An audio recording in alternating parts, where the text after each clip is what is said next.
Good evening, and welcome to the American Antiquarian Society. We come to you from the ancestral lands of the Nipmuc tribal community, a community that continues to thrive here in central Massachusetts.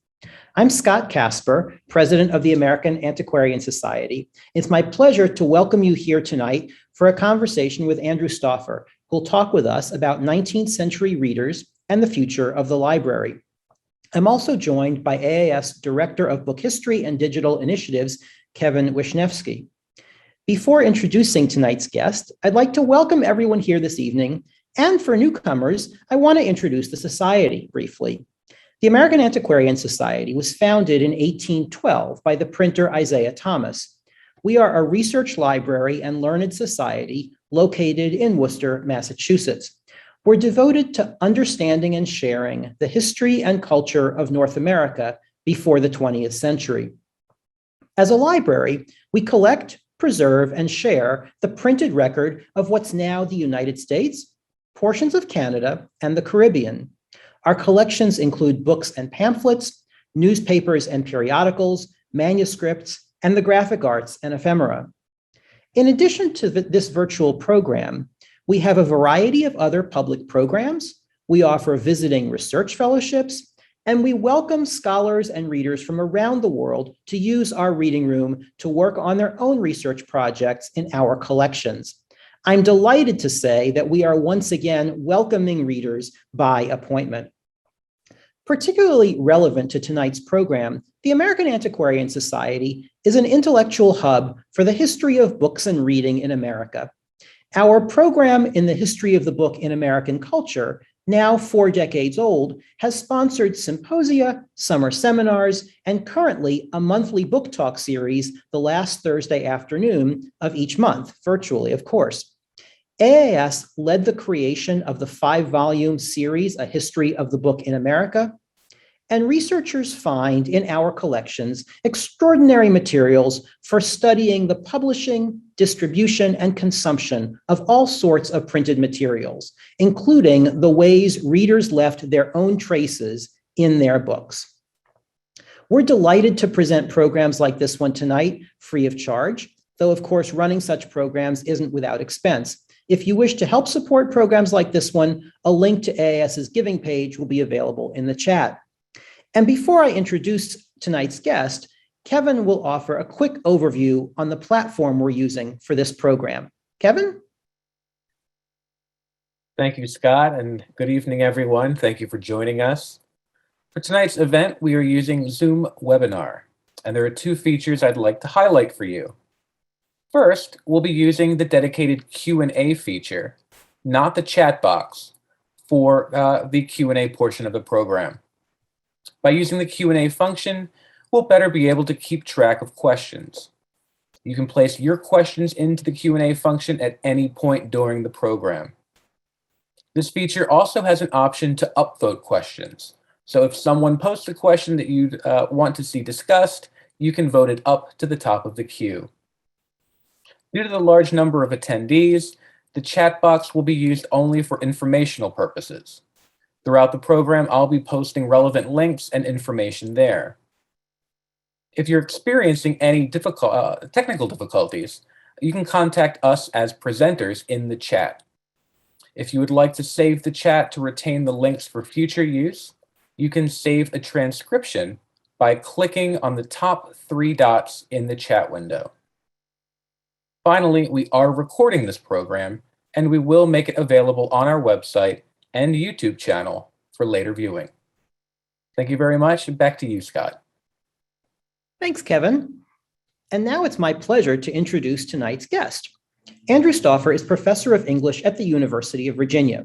He's the author or co-author of 3 books, Anger, Revolution, and Romanticism from 2005, Interacting with Print, Elements of Reading in the Era of Print Saturation, 2018, and most recently, Book Traces, 19th Century Readers and the Future of the Library, our subject for this evening, as well as numerous articles on poetry and the evidence to be found in printed books.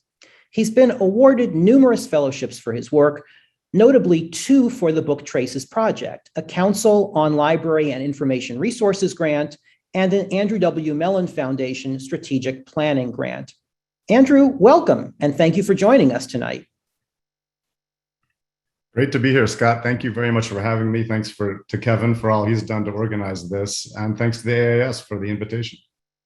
We're delighted to have you, and I should say, I love this book. I think it's a fantastic book that resonates with so much that we do here at AAS, thinking about the history of books.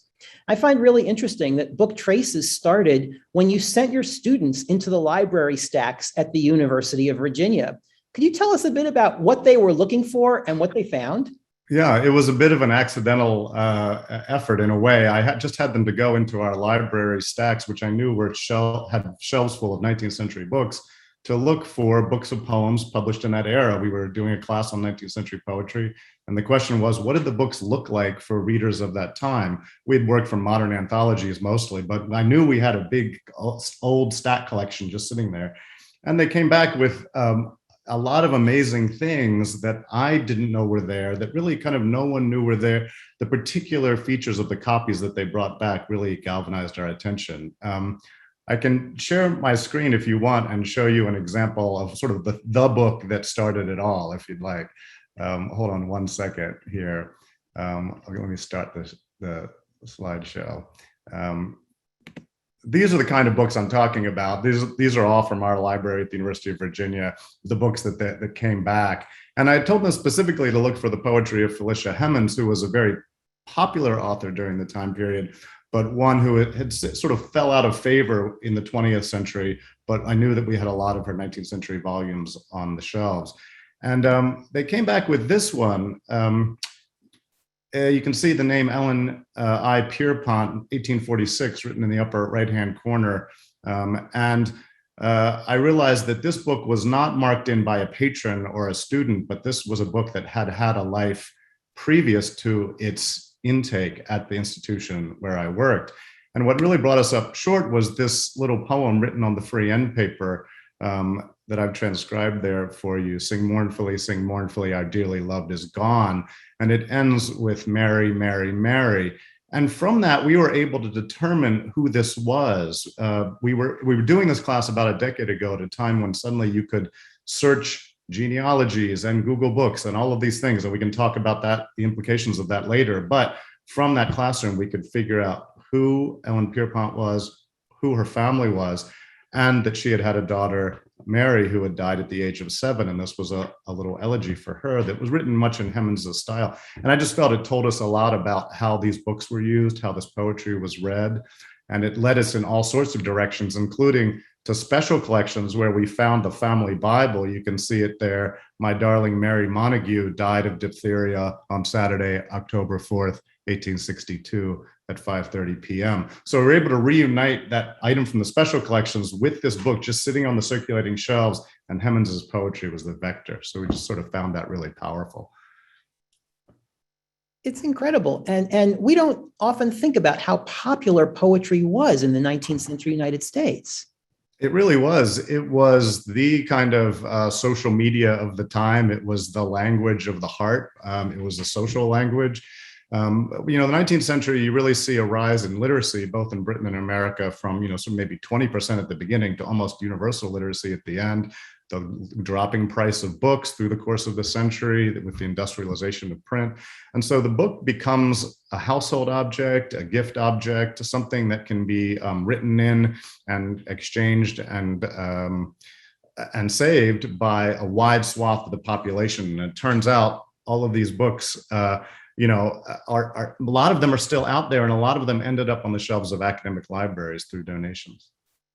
And I think about 19th century American newspapers. You see poetry in the pages of newspapers as well. Something you don't associate with newspapers today, but poetry really was everywhere, wasn't it? Yeah, it was. Poetry was small, usually small format in sort of lyric form, could be reprinted in all sorts of different places. And as you say, newspapers and periodicals, annuals, gift books, calendars, the new greeting cards, ephemera of all sorts of kind. Poems were everywhere, and they were part of the way that people talked to one another and recognized their own feelings, in a sense, maybe a bit like pop songs now, or Hallmark cards, in a sense that we need some kind of verse or elevated language in that way to help us keep track or identify with our own emotional lives. Yeah, and sort of teaching us what kinds of feelings to have in some ways, or how to express them. Yeah. It is like finding a voice for these kind of ineffable feelings of the heart. That how do you know how you feel until you see it written down? It's not completely true, but it is something about making that connection with other people and using the language provided by the poets as a way of both self-recognition and communication with others. And as you started finding these books and your students started finding these books, what did they find 19th century Americans doing with their books? We've seen one example of actually writing a poem in the book. What other kinds of things did you find? Yeah, I'll go back to the PowerPoint and show a couple other examples.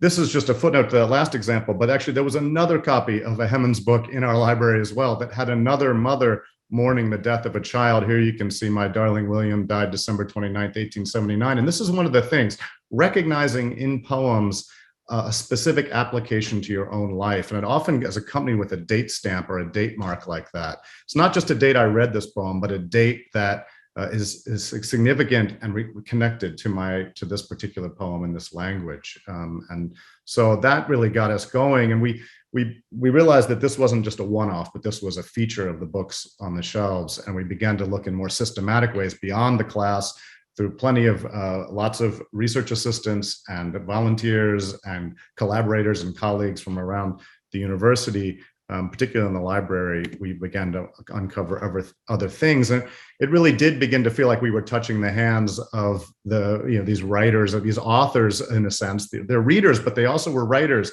in the ways they engaged with their books. This is two traced hands and a copy of Shakespeare around mid-19th century. It says, if you turn your head sideways, Ruthie Whitehead's ugly hand, oh no, I mean beautiful one. She's tracing her friend's hand and then making fun of her. So kind of a doodle there, but there's something about that hand, I think, that really made me feel like we were touching some piece of the past.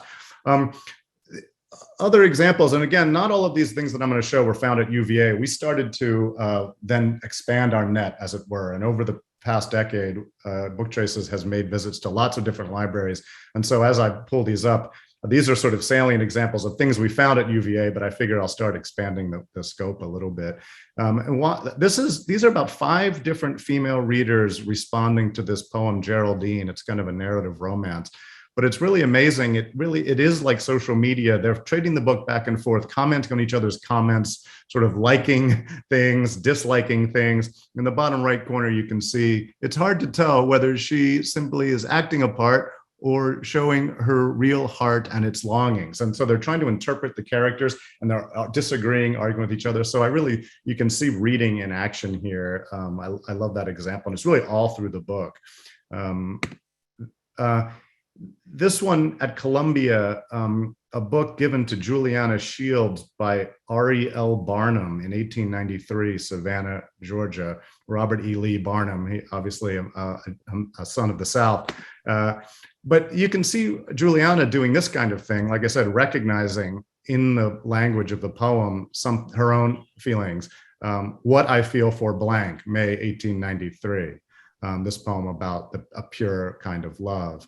So this is sort of like when we hear love songs on the radio and we're like, that's talking about my relationship. They were doing this with this is poetry of Thomas More from mid-century. Or here, she's actually says, this is RELB, oh, that we had never met, or could this heart even now forget, March 26th.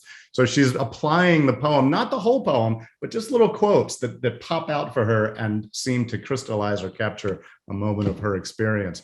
What's interesting about this copy is that she showed it to him and he would then write back. So this passage that she's bracketed with his initials, he's all truth, strength, and purity, he has then written in a response, the sentiment with which you here associate me, I know, is but the emanation of a gentle nature and a pure life, and like the sweet perfume of a delicate flower is Well, it was cut off when it was retrimmed to be bound for the library. So we've lost a little bit. And there's a story there too about, the future and the status of these particular books. But again, I see this as kind of a texting book. They're going back and forth. Here you can see them arguing in the margin. They must have been sitting next to each other and writing in these kinds of disagreeing about whether it's true happiness to be walking with a maid through the grove at noontide, and they're sort of teasing each other about it. Same here. I am not thine. Thank blank. Thank God. And then in German, yes, thank God. So it's like texting, but they're using the book as this kind of social space, and I really love that about this copy. She also cuts a stanza out at a certain point. I don't know if to give it to RELB or to paste it somewhere or whatever, but these kind of what people did to their books, they were very much interactive objects, and they weren't just you read it and you put it away and you saved it perfectly. This was a book that was like a landscape for interaction for her, for sure.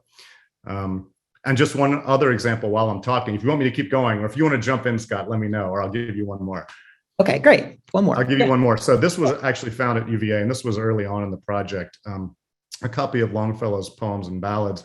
And it belonged to Jane Slaughter. You can see her name there in the right-hand corner, Janie C. Slaughter, 1900. And you can see the bookplate that it was eventually given to UVA from her library. She died in 1951. She was actually one of the first women to receive a PhD from UVA. She went back later in life.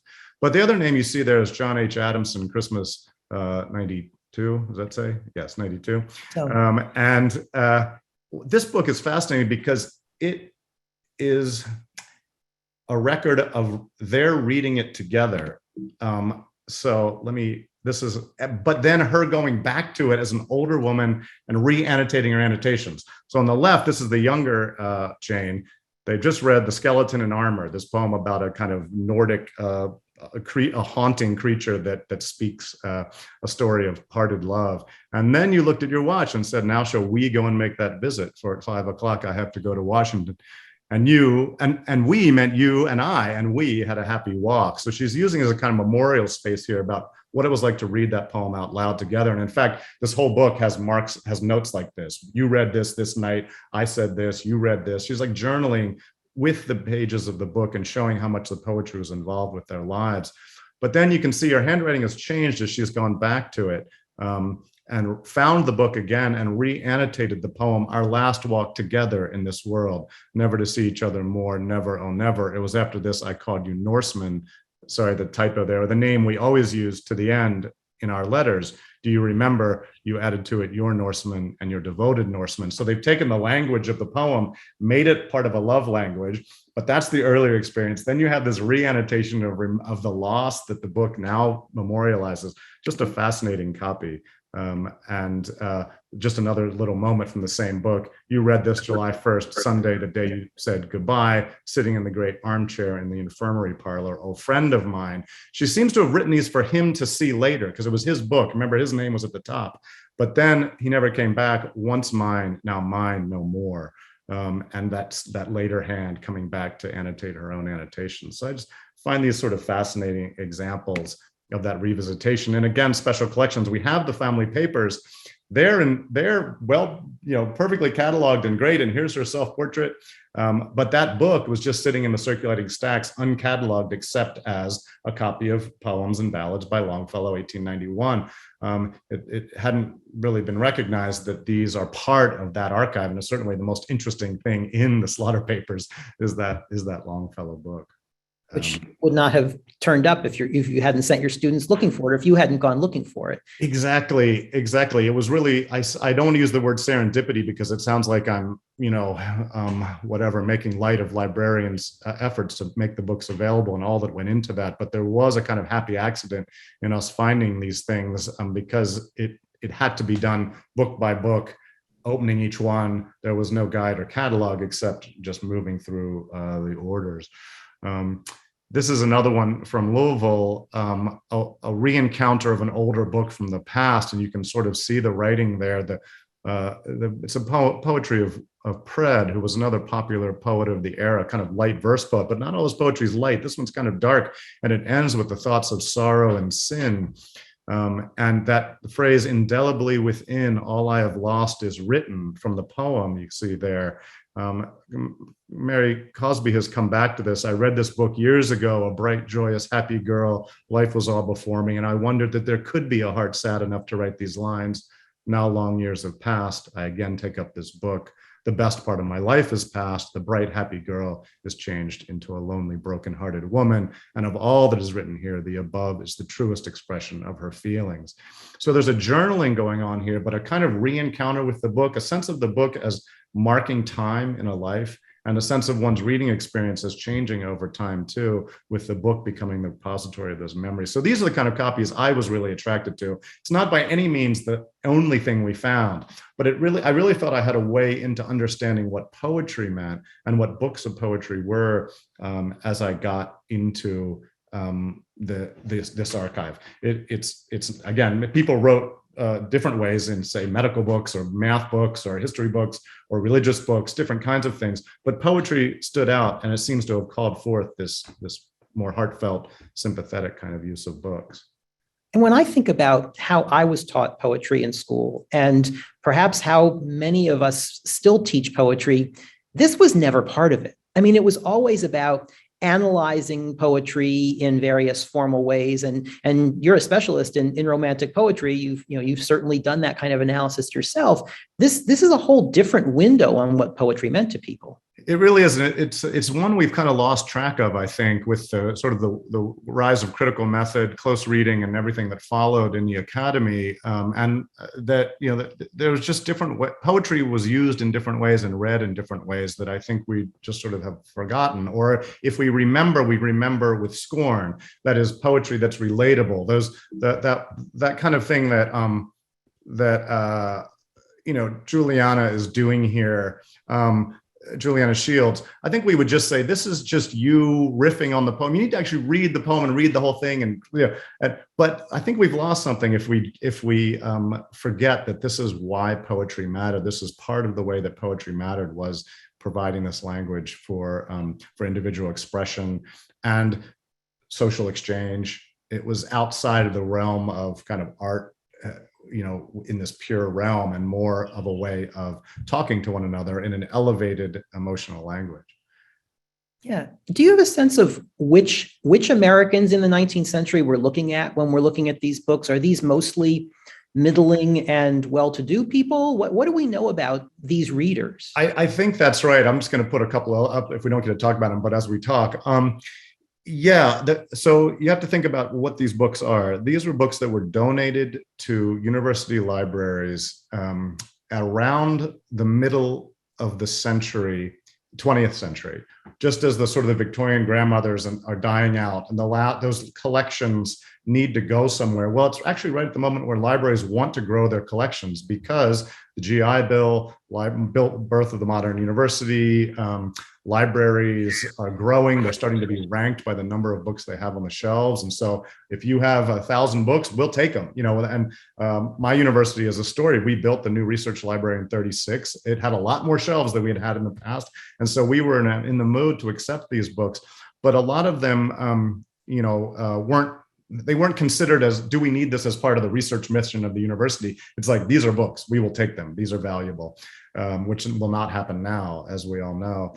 But the fact that happened, the way that happened suggests that it's only families who had the sort of cultural capital to build significant collections, or were, local, some tie to the university, or had money, that would likely be the ones who contributed large collections. It's not 100% true, but my sense is, from the things that we found, most of the examples are from white, upper middle class, you would say, kinds of families, landowners, owners of large estates. And we're in the South, a lot of them are from the big homes, and the big part, the big people who were associated with building the university in its modern form as well.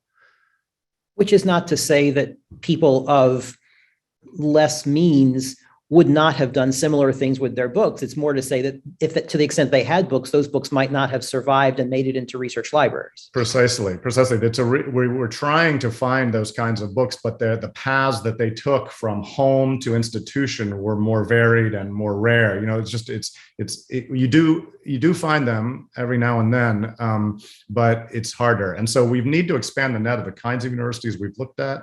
We've gone to some historically Black college and minority serving institutions so far, but not enough. That needs to be a priority going forward. But even those, we found a lot of their books were given by literary societies from the North. And so the flow of books into institutions is not so easily seen. But tracking that might help us find those books. If we can find a library that, say, absorbed a working man's library or something like that, then you might find those kinds of notations. They might show up there. Yeah. And the other key point of your book, Book Traces, is that these books, which were so ubiquitous, even commonplace in the 19th century, are now endangered. Can you tell us more about why? Yeah, let's talk about that. I'm just going to scroll through a few. I forgot to talk about stuff, but we found a lot of stuff in books too. Right. And flowers is a big one. And there's a whole chapter on what flowers mean in books. So if you care about this, on the one hand, they're damaged. You can see that but there's some kind of beauty in that damage as well. But they also are these kind of souveniring things where you have flowers specifically pasted in to help, in this case, mourn the death of a child. In this case, the death of a wife. The flower becomes a kind of comment on the poem. But okay, the future of this material, right? So I've told the first part of that story where libraries wanted to get bigger. They wanted more print, a bigger footprint for their collections. And the more volumes they had, the higher in the rankings they got. Well, that's not the case anymore. And right around the time this project was getting started, you can see the date on what to withdraw, 2009. That's right about the time we were getting started.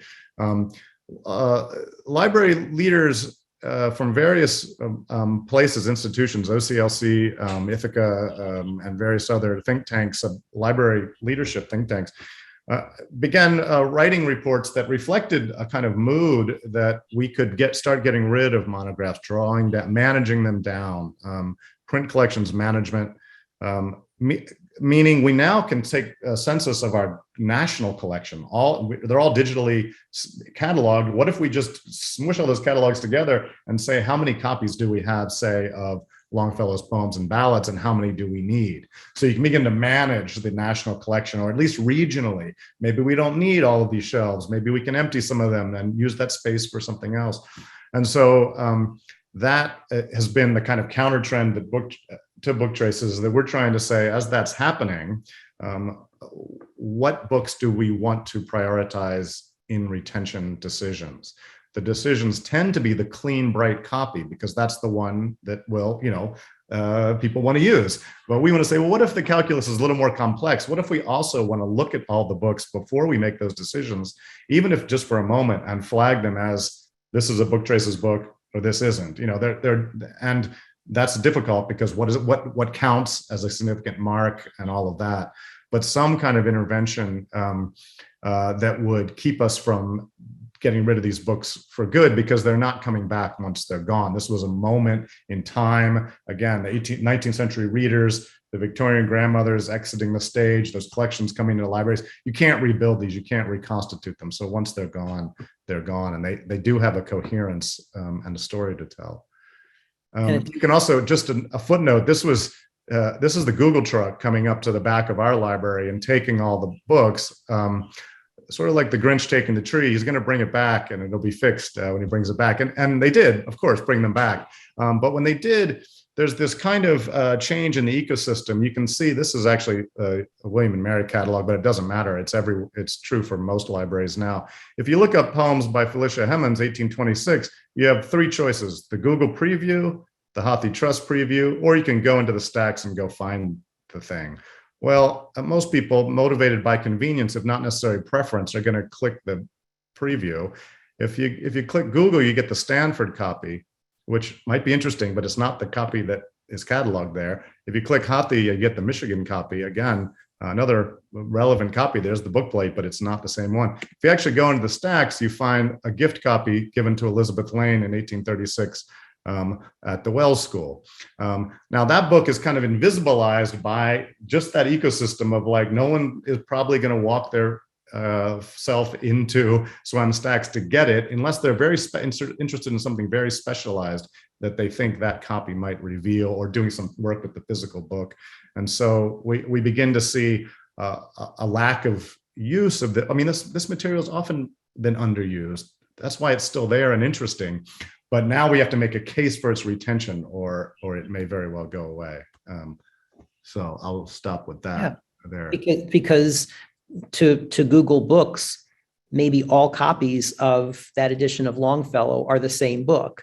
But precisely, yeah. In fact, Google made it a point to kind of broken comb effect. They didn't want two copies of the same book. If they had already scanned it from Michigan, they didn't want to scan that book from Stanford, or vice versa. So it's a hodgepodge. I mean, it's a comprehensive collection, but it's not an institutional mirror. Now, that is all the libraries that Google scanned. They didn't just scan all of our circulating books. They just scanned what they still needed to fill in the gaps in what they saw as the world catalog.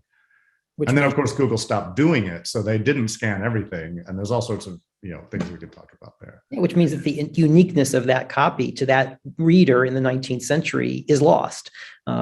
It's just occluded. It's there, but it's invisibilized by the practices of the way libraries work, and particularly now when deaccessioning decisions are being made based on how many times a book gets used, how many other copies are in the system. There's lots of metrics by which we decide which books stay on site, which ones move off site, which ones maybe move out of the library for good.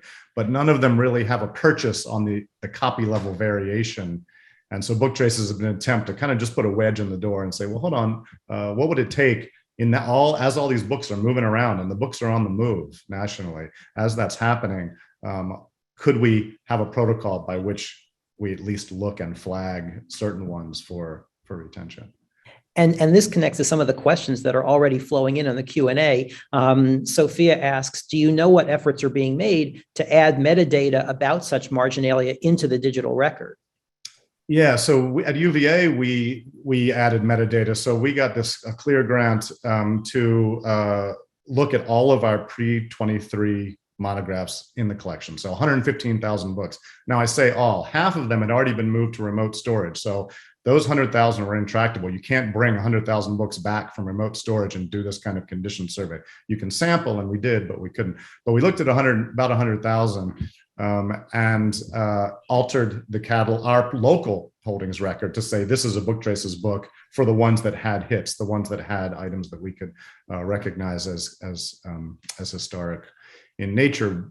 But that is just locally visible. What we really need is a kind of national union catalog of this. So if you alter your local record, it's visible to others, and there's some kind of linked open data approach to this. But we're really at the very beginning. And my hope is that the library world will take this on, that some library leader will take this on as a project, because it involves coordination way above my pay grade as a humanities scholar.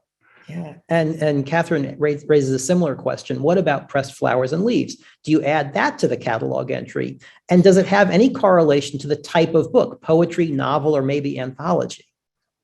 Yeah, flowers are a problem in the sense because of that damage. That is, the protocol in the rare book room is usually you take botanical material out because its acid kind of dyes or stains the page. You might put an envelope at the back or something like that. So we kind of have had to think about that, about whether it's worth keeping the material in place for these, again, circulating books. And also, what do we do with the books? What we ended up deciding is books with flowers or other insertions go in offsite rare. So they can't just sit on the shelves anymore, because that stuff will fall out and the first time someone takes it. So it's in a kind of offsite storage, and you have to look at it in special collections when you bring it back, because we want to preserve it in place. My sense, again, that chapter, Gardens of Verse, is very much that the reading of poetry and the collecting and saving of flowers are very much intertwined in all sorts of ways, from the subject of the poetry itself to the quality of the reading experience to the aesthetics of the whole scene. We have found a lot of amazing examples, and the flower becomes a kind of ephemeral moment. It captures a moment of reading because of its own ephemerality, and yet it's saved too. So it's sort of frozen in time, the way that that moment of reading that it marks is frozen in the reader's mind. And in the 19th century, there's a whole language of flowers. There are books about the language of flowers, what flowers connect with what emotions or with what moments in life. So you probably see that in the books as well. Yeah, for sure. The flowers are there, not just, sometimes they're just being pressed because they're beautiful and someone's using a heavy book to smash them down so they can put them in a scrapbook later. But a lot of times we've determined that they really do seem like commentaries on the poem itself, on the subject that's on that particular page, not just a bookmark, but because of the nature of the flower and its relationship to the verse. Yeah. Cheryl writes, I've been working on the history of 19th century Sunday school publications. These books are frequently written in, and they had multiple users. One type of edition that was quite common were the drawings of people, mostly of teachers. Did you come across drawings to any extent and of people? Yeah, we did. I don't have them in my slide deck right now, but we certainly did. I mean, doodles seem to be one of those things. We found one of Frederick Douglass in a Civil War era book that we're really interested in. It was at Washington and Lee. We can't tell whether it was made from life or from a portrait, because there's other people, portraits of other men in the book as well. And it seems almost as if someone was at a meeting and sketching the people who were present. So that one has really intrigued us. But in the most cases, they're just kind of, amateurish, drawings of people. Sometimes looks like a beloved maybe, or just someone, kind of goofy figure. But we found that. We found photographs, postcards, all sorts of ephemera stuck in manuscripts, letters, notes, all sorts of stuff that comes just leaping out, because most of these books sort of failed as circulating books. They didn't really circulate much. They came in the 40s and 50s, 1940s, 1950s, and no one really ever checked them out. By then, we were already using more modern books. We were using modern editions. You didn't really have a need for an 1836 copy of Hemans anymore. So, and partly the authors themselves aren't as popular anymore. Exactly. Who's teaching Hemans in 1950 or 1960 American courses on literature? This is it. I always look for the authors who were once popular but then fell out of favor. Because if you look at try to look at Keats or Shelley or Byron, they're often it's too complicated because you have students writing in it, and it's just that book has probably had an active shelf life since it came in to the university. But the ones that came as personal books and never really did much with the students or with circulation, those are the ones that you open up and it's like, oh my gosh, this is a whole little personal archive here. So what do we do with them now? It is a question. And I recognize that it has real stakes for library economics and space concerns and all sorts of things like that. So I don't claim to have a complete solution, but Book Traces is just a way of raising that as raising the sense of the value of this material and entering that into the conversation. So why don't you tell us more about what's going on with Book Traces now? You've gotten several major grants to continue the project, and what's happening and where is it happening? Well, I'll give you a little bit of, hold on a second. I'll give you a little bit more of the PowerPoint, and just to bring up to speed. I mean, this was the research that we did with our 115,000. And one thing that came out that was interesting is more than we thought. It was about 12% of the books across the collection had marks that we could convincingly identify as historical annotation by early readers and owners. And it was much higher in some call number ranges. So like P, the P's, the literature, E, American history, the religious studies, things like that. So that helped us locate other libraries that we could go to. And with that Mellon grant, we really started reaching out to other libraries beyond UVA. And we have visited all these places in one way or another, more or less intensively. Sometimes just a one-day visit, sometimes a whole kind of engagement. And we confirmed that number, about 12% across the country. If you go to your pre-23 monographs, you'll find inscriptions and annotations that can be tied to early owners and readers. So this really kind of emboldened us to say that it's a thing and not just a feature of UVA's idiosyncrasy of how it built its collection. And led us to try to move this forward. So we've visited a lot of different places, and it's been a great experience for students, librarians, humanities, content specialists, and faculty to come together and make original discoveries in the stacks. We're not finding things that the professors know are there. It's not Easter eggs we hid that the students have to find. They're really finding things, and it's this amazing energy all working together to figure out what did we find, and what does it mean, and what does it tell us about this particular library. So that's all been part of our activities. Now, of course, COVID threw a wrench in this for the past 18 months. We haven't been doing in-person searching. And we hope to get back to it. We have an event scheduled at Penn for the spring at Van Pelt Library. So we'll be doing that. This is just the app that we have so that the students, they're more serious. When we do it more seriously, you don't just look and look, you actually have a list that you go through, find the book, mark it as having, and then we have data that we can work with. Let me just see where we are here. Okay, so where are we now? Well, booktraces.org is up, and it's been up for a while. This is the place where you can submit a book from a library if you find one. And so we've used this as a way for students or librarians, faculty to submit things from their university, both when we visit or if we're not visiting. There's a form, you can take a picture with your smartphone, fill out this metadata, upload it, and write some notes on it. And there's later a way to transcribe it. And so we're kind of building a miniature database there, but it's really just a kind of proof of concept because it's not structured data in any super useful way. And it's not that many books. It's only maybe 5,000 or something, but we're trying to make the case that this is a thing and get people involved and aware of their own university or institution and their collection. Future directions? Well, this is where we're headed. So to go back to the Google Books HathiTrust project, it's not all baleful. It's been amazing to be able to have these scanned books, and we believe that we could use computer vision to find Marginalia on the corpus, the HathiTrust corpus, which is essentially an augmented reflection of the Google Books corpus. And you see an example there. Those are Hathi pages, but the human eye can see that Marginalia where the red arrow is pointing. And I have a feeling a computer could see it too, how the irregularity of that as opposed to the text block.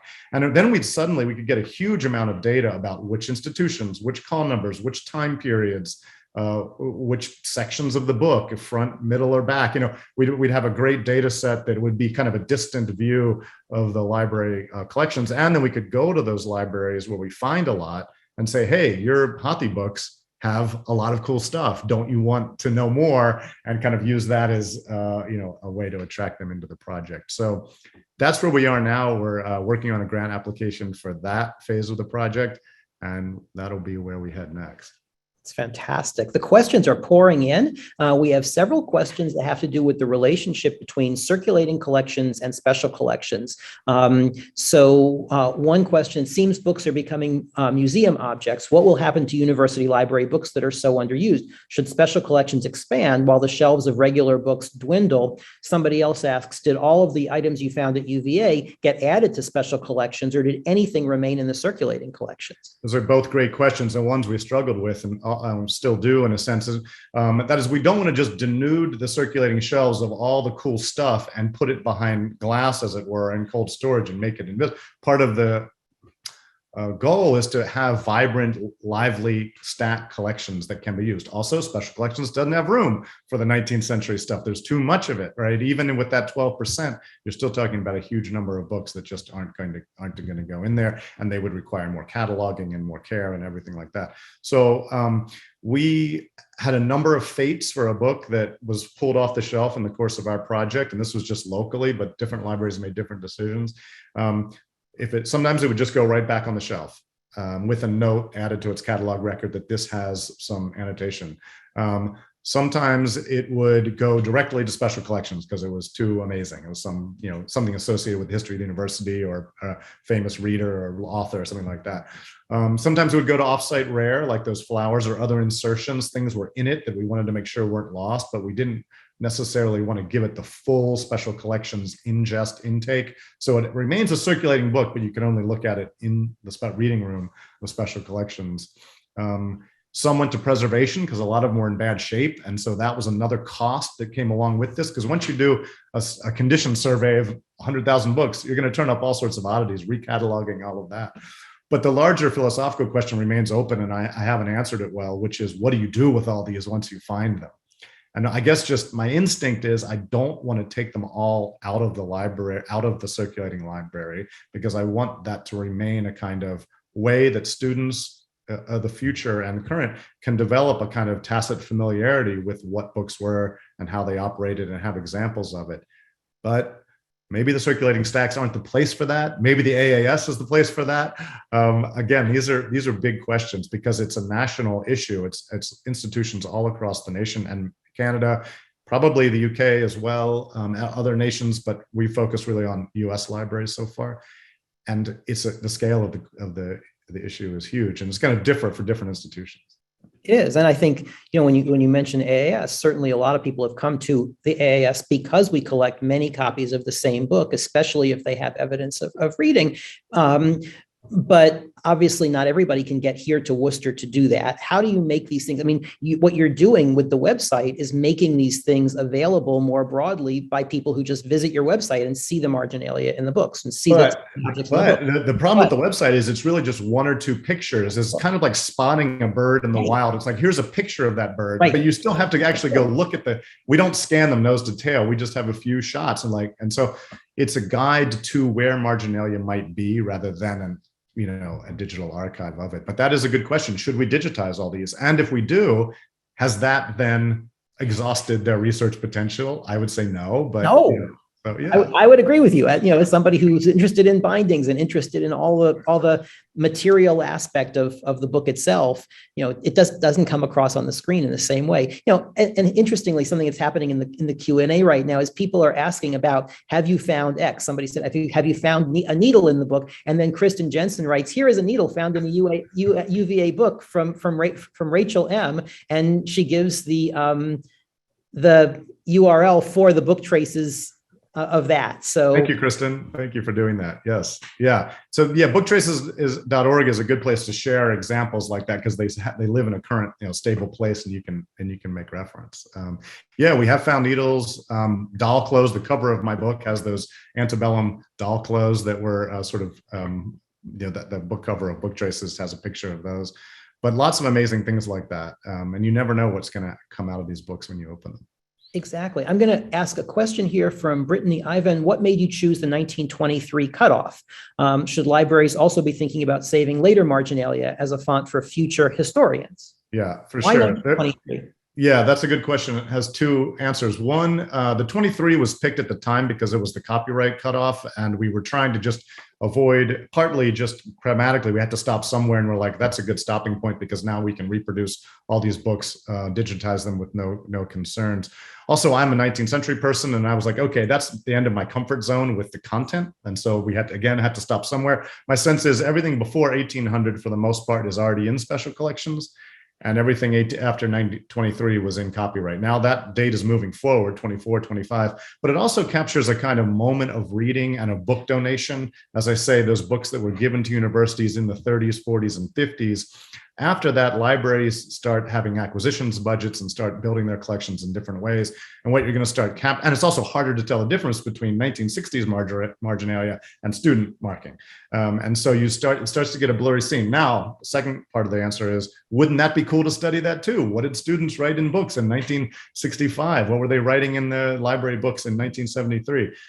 Someone should do that project, but it's not this one. We had to draw a bright line between patron marking, which we deplore, and marking your own books and then giving them away, which we celebrate. We're getting a bunch of questions from people about how they can get involved. So got one question, and you referred to this earlier, are any libraries at historically Black colleges and universities involved, even at the early stages of discussion? That's from Jennifer Cerventi. Ann Lindbergh asks, can public libraries be involved? Somebody else mentioned, what about going into used bookstores and another person, Bruce Pensek, says, as the project grows, would you consider a process to examine deaccessioned library books now in private hands? So all these different ways to grow the project and to move the project along. Those are great suggestions. I'll go from the back forward. The problem with used books and used bookstores and personal copies is those books are not really addressable by other scholars. We wanted to stick with books that could be part of, had an institutional home, because they just otherwise become impossible for anyone else to consult. And so while they're fun to spot, and I can imagine, doing that as part of booktraces.org, we thought it would just kind of blur the edges of it too much if everyone could just post their own personal libraries or used books, things they got at used bookstores. It becomes more of a, stuff found in books type thing rather than these institutional issues that we were putting front and center. Public libraries, I think, yes, we have, and I don't know enough about public libraries. My sense of, except for large ones, like BPL and NYPL, what the extent of historic collections they have. Most community, regional little community public libraries, most of them have a pretty current collection. And I don't know to what extent they have old pre-23, large pre-23 collections on the shelves. But if so, that would be welcome. Again, we want them to just have an institutional home. HBCUs, we've begun. We went to Virginia State University. We went to UNC Pembroke, which is tribal college. We have found some interesting things. But it's only been the very beginning. And it was right as we were starting to do that COVID hit. We were able to find books that we were able to tie to African-American readers. One thing is race isn't always visible in Marginalia. Gender tends to be, although even that is blurry in many cases, but more research has to be done about who gave books to what institutions, where did these books come from, and how we might track those patterns of reading, because I think that's really crucial. And that's our next stage. And that, in a sense, is one of the reasons to use university libraries, because in some cases you can trace who. Yes. Yes, there's a coherence to these collections. They're not just books that are randomly, we found lots of books by Ellen Pierpont Minor. We found lots of books marked by Jane Slaughter. You know what I mean? It's the same collections. So you can reunite these things and tell you something. It's not just a one-off. It's a collection within the collection, hiding in plain sight in the shelves of an institution, and often connected to their special collections as well. Exactly. And Georgiana Ziegler says the Folger Library has entered a lot of notes into the online catalog and gives the URL for that for specific copies. Plant material found in books has been preserved by the Conservation Lab. In one case, 2 volumes of plant pieces preserved from an herbal. One copy of Shakespeare has a note saying it was taken out west, apparently during the pioneer period, and then returned east. Nice. Yeah, one of the things these marks show, and probably with flowers, you could determine regional, where was this book when that flower was put in there, because that flower doesn't grow in the Northeast, it only grows in the Southwest. But all of these markings and insertions really show the kind of the complex life of books. It's something all of, any AAS people know, but the books have complex travelogues. They move around. They exist in multiple temporalities. They often acquire scars and marks associated with different stages of their lives, and you can really begin to retrace those paths with the marks that were left behind. Yeah, and Colleen Boggs, who actually was our speaker last week on Civil War poetry around the draft, says the examples seem to be about intentional interactions with the books. What unintentional interactions did you find, such as stains or page rips? And did you see those revealing something about book culture and reading practices as well? That's a good question. I mean, yeah, these 19th century books tend to be kind of shabby. A lot of them are damaged in various ways because of many of them were cheaply constructed in the first place. And so scars and scuffs are part of the journey. Kristen Jensen's listening. She might be able to think of an example. She's the project manager on Book Traces and knows in certain way more encyclopedic knowledge of the whole project than I do, for sure. But I'm trying to think where we had a meaningful damage. There's that, that cutout stanza, but that was definitely purposeful. We see stains, of course, but it's hard to interpret them except to say, well, this is another example of the way the book lived in the world. Yeah, it's less clear what's going on there, who might have been responsible for that, or what it tells us. Yeah, we tried to tie agency was important for us. So if it just had marks that had no name or date or place, we didn't count it. Even if the marks looked like they were probably 19th century marks, we're like, you know what, we're not going to count this one.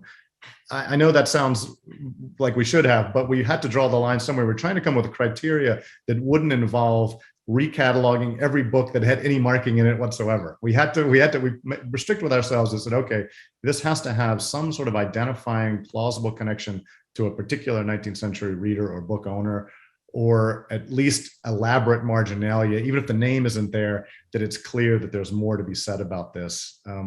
But we want to save, all of these books, obviously. So it's not like we were saying, get rid of the others. It's just that, we wanted to have some kind of addressability by future scholars. And really the project became a stalking horse or a pretext for bibliodiversity generally.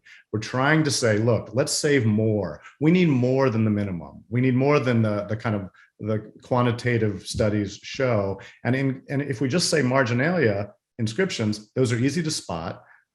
They are, you don't have to be a specialist or an expert to say yes or no. This is a Book Traces book. It's historical. We've trained many students to do it quickly over time. And when you do that, you end up bringing along just a lot of books that might not otherwise have been privileged, and you get bindings, you get condition, you get different paginations, illustrations, all the stuff that comes with just saving a lot of old books. And I love the word you just used. Did you coin bibliodiversity, or is that coming from someone? I use it in the book, and I have said it many times. If someone said it before me, that's fine. I will yield. But it does seem that it is a kind of ecosystem, the library ecosystem that we're trying to intervene here and saying, look, more examples, more species, more individuals is better than fewer. And even if we can't exactly say what the research needs are now, we believe that books have a variety and they have stories to tell beyond what we know about them so far. And that will be true in the future too. Marginalia is not the end of it. It's just the thing that leapt out at us and helped us tell stories about the variety of these books. Yeah, and we have a question from Frank Felsenstein. How does this project differ from the Reading Experience database? Reading Experience database, we're working with them. In fact, we were partnering on a grant application with them. They keep track of instances of reading that are attested to kind of anywhere. So anytime anyone mentions having read something, it goes in the database.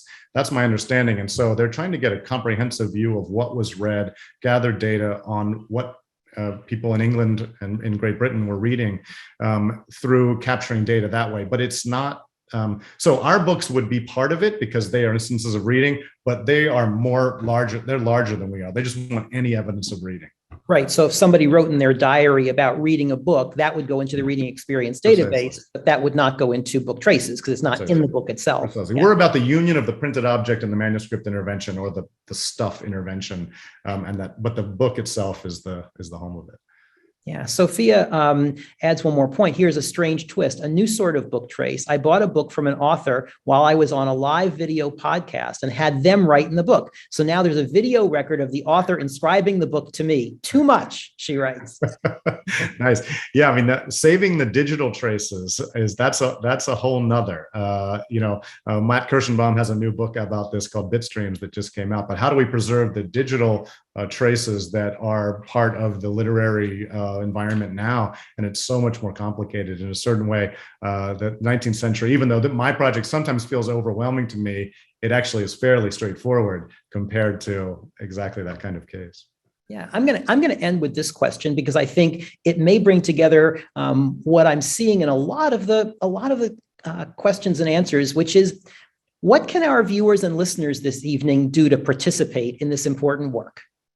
Great. Well, if you if you're at an institution that has a circulating collection, you could go in there tomorrow and just browse about in the P section or maybe the E section, or any section you think looks like it has a lot of old books. I'm going to bet that if you take 20 off the shelf and look at them, you'll get a pretty good read about whether this collection looks like it was donated with user marks or not.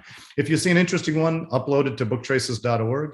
If you see a lot of interesting ones, send me an email and say, hey, I think you guys should come check this out. Have you been to my institution yet?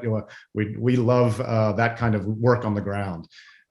If you just are interested, curious, and you want to know if your institution would qualify, or you want our help designing some kind of exercise for students, we can advise with that too. So just write me an email. We have a whole, on booktraces.org, you can go to that site. That's a good clearinghouse for a lot of this. There's a pedagogy tab, which tells you about some classroom exercises people have used in the past if you're a teaching faculty.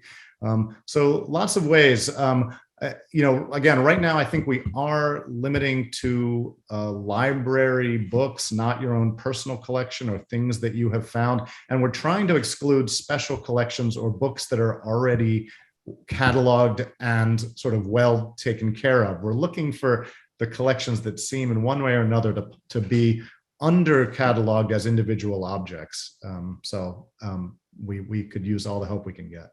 That's great advice. And Eric Stojkovic, by the way, this is Answers in Real Time, writes, Wikipedia says bibliodiversity originated as a term, bibliodiversidad, in Chile in the 1990s. And there's a Wikipedia Nice. connection there. Nice. I'm happy to take that as my source. Isn't that great? Yeah. We could talk about this for hours, and clearly our viewers want to, but our appointed time is unfortunately drawing to a close. I'd like to thank you, Andrew Stauffer, for joining us this evening. And please do check out the chat room where Kevin has posted various web links, including booktraces.org, and also links to be able to order this book, Book Traces, at a publisher's discount, which I think a number of people are going to want to do after this conversation tonight. I want to thank everybody who's been watching tonight. If you'd like to recommend this program to friends, our public programs are available on the AAS YouTube channel. So you can recommend it to friends, or you can watch it again if you want. We also encourage you to check out our upcoming programs, which are listed on the American Antiquarian Society website. Indeed, we have about a program every week for the next several months. Next week with Jess McHugh, the author of Americanon, An Unexpected U.S. History in 13 Best-Selling Books. And 2 weeks from tonight with Craig Fairman, the author of the book Author-in-Chief, The Untold Story of Our Presidents and the Books They Wrote. So a lot of great programs coming up. We look forward to seeing you again. And Andrew, thank you so much for joining us this evening. Thank you, Scott. Thanks everyone for coming. I really enjoyed the conversation. Thank you all, and have a great evening. Have a good night. Bye. Thanks again.